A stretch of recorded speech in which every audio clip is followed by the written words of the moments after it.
ఖమ్మం జిల్లా గురుకుల పాఠశాలలో వసతులు సరిగ్గా లేవని తల్లిదండ్రులు ఆందోళనకు దిగారు. ఇక వైరా మండలం ముసలమడుగు గ్రామంలోని జ్యోతిరావు పూలే హాస్టల్లోని విద్యార్థులకు ఇక్కట్లపైన తల్లిదండ్రులు రహదారిపైన బైఠాయించి రాస్తా రోకోను చేపట్టారు. ఇక తమ పిల్లలకు సరైన భోజన సదుపాయం కూడా కల్పించడం లేదని ఆవేదన వ్యక్తం చేశారు.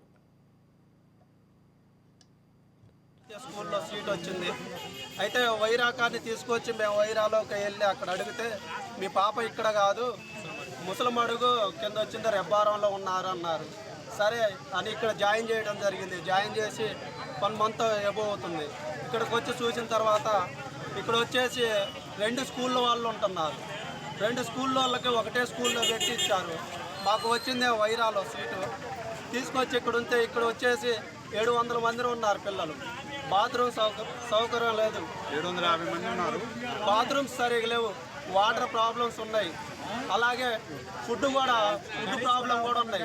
మాకు మెయిన్ మా డిమాండ్ ఏంటంటే ఫస్ట్ మా డిమాండ్ ఏంటంటే వైరా స్కూల్ వాళ్ళని వైరాకి డివైడ్ చేయాలి, ముసలమడుగు వాళ్ళని ముసలమడుగు డివైడ్